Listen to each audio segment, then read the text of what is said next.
All right, we're going to shift gears. And as if chip and supply problems weren't enough, now automakers are facing the fallout from trucker protests, turning ugly in Canada and car prices that continue to soar amid rising inflation. Here to help us discuss it all is Pat Ryan, founder and CEO at CoPilot. And Pat, thank you so much for joining us today. So there's a lot going on in the auto industry. Let's start with the ramifications of these trucker protests that are happening in Canada and now impacting the borders, particularly into Detroit, and what impact it's having on automakers. So many are being disrupted at the moment, like Ford, Stellantis. Absolutely.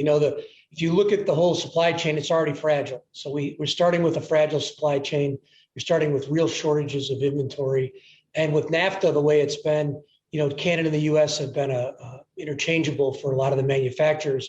So Ontario has been a big source of building things. But now you've got minivans like the Chrysler Pacifica, which, by the way, minivans are making a big comeback during the pandemic. Big pickup trucks are really getting slowed down. And then Honda and Toyota make a number of vehicles up there they sell in the U.S. And Honda and Toyota were already very much in short supply. Only 19 days of supply, which means very little selection on the ground for Toyotas versus 60 in a normal market. So you have a really low supply base already out in the world. Anything that ripples into that causes real problems. And it's going to be a real challenge for the next few weeks at a minimum. And then Unifor, which represents workers at the auto assembly plant, says it's seeing short-term layoffs. Any possibility that those turn into longer-term layoffs? I don't think so. It's just supply disruptions. I mean, they need to build cars back up. There are a huge amount of demand out there. The new car market continues to be short. We had that big demand spike, started with the stimulus, started with COVID, but really took off with the stimulus. And if you look at what's really happened, that demand has just not been met yet. And so we're going to have big volumes all year this year, as much as people can make. The chip shortage or other supply disruptions are the only reason.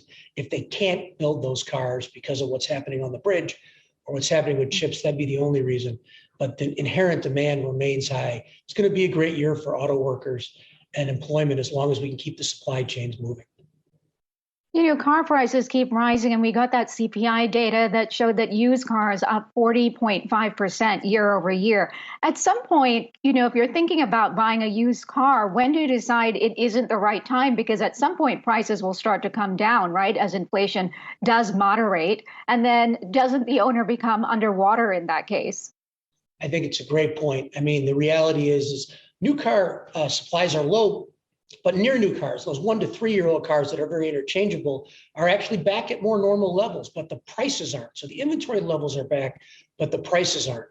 So you try to buy a 2019, a 3-year-old Honda, it's 103% of the original window sticker that you'd be paying.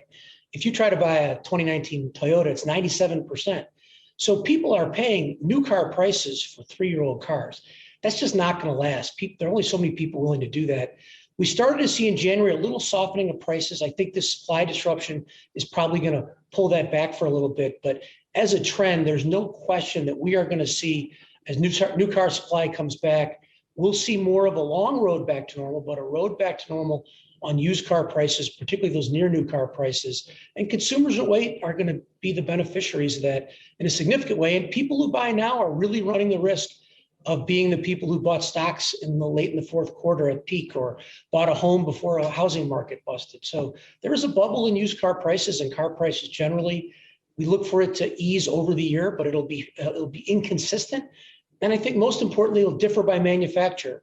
GM's in much better shape than Ford on its chip shortage. So you'll see different ones adjust at different times. Keeping an eye on that market, which we're trying to help our members do, and timing the market well will pay $15,000, $20,000 differences in used car prices versus pre-pandemic, what you normally expect them to be. So these are real big savings or big price increases for consumers, depending if they buy now or they wait.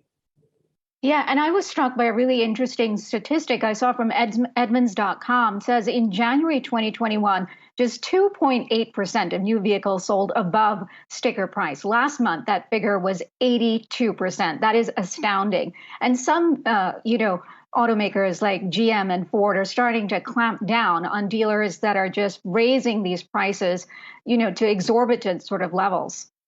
Well, the new car price thing is really, we show 86% for that same number. And I would tell you that the average price being paid is $700 over sticker. Now that's influenced by some cars that are very expensive with big markups, but there is no question that the issue that we're dealing with now on prices is real. The manufacturers are concerned about it, but dealer profits on vehicles are over $5,000 for the third month in a row.